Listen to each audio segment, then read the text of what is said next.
একদিন ঢাকা থেকে সাংবাদিক ফজল মোস্তফাকে ধরে নিয়ে বাথরুমের প্রস্রাবের যে মল সেটি বোতলে ভরে তার মুখে তারা হাজরের ভিতরে ঢুকে নিয়ে তার মুখে পান করিয়েছে।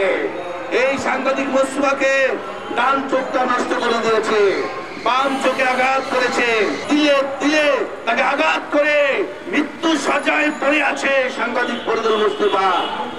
তাকে অস্ত্র মাদক সহ 6টি মামলা আসামি করেছিল আসিফ প্রদীপ খুনি। কিন্তু আপনারা দেখেন এই তৎকালীন আওয়ামী লীগের সময় যে মানুষটি জীবনের নিরাপত্তা জীবন জন্য সাধারণ মানুষের জন্য দেশের জন্য কাজ করে সংবাদ প্রকাশ করেছিল তাকে কিন্তু 6টি মামলা দিয়েছেন। এই মামলাগুলো আজও ফরিদপুর কারাগার আর আদালতে বারবার ঘটছে আর কাটছে। শুধু জানেন আপনারা তো এখানে সাংবাদিক, আমাদের চোখে পানি আসে। আপনি দেখেন ডান পাশে একটা ছবি আছে, তার চোখ পানি তুলে ফেলছে। সেই ফরিদুল মোস্তফা কক্সবাজার কাটছে, সে বিদেশে যাবে চিকিৎসা করার জন্য।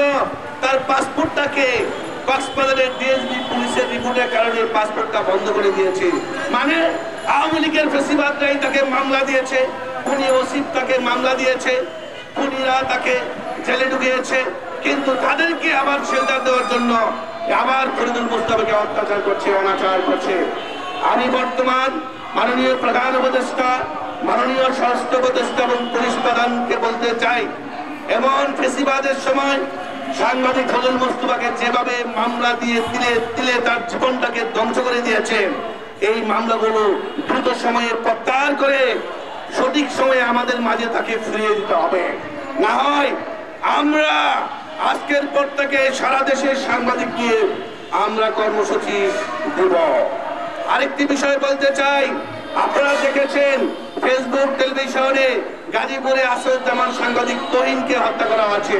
আপনারা দেখেছেন তো তহিনের হত্যাকাণ্ড ঘটনাটি টুকরো টুকরো করে আমি নিজের চোখে দেখেছি।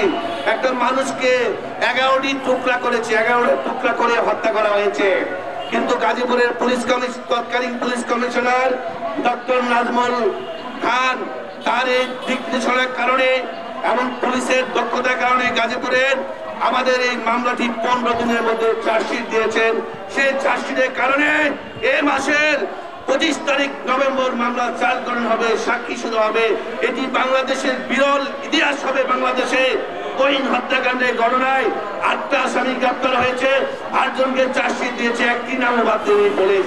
এই কারণে পুলিশের কাছে আমরা কৃতজ্ঞ। আমরা আশা করবো 8 জন আসামিকে 90 দিনের মধ্যে দ্রুত বিচার ট্রাইব্যুনাল চালু করে তাদেরকে ফাঁসিতে ঝুলাতে হবে। বাংলাদেশের ইতিহাসে এক নাম আমরা লিখে দিব, তহিন হত্যাকাণ্ডের ঘটনায় 8 জনের ফাঁসি হয়েছে। বিচার বিভাগের দেওয়ালে দেওয়ালে কাতারে কাতারে নাম লেখা থাকবে, তহিন হত্যাকাণ্ডের সাংবাদিকদের হত্যা করলে 8 জনের ফাঁসি হয়েছে।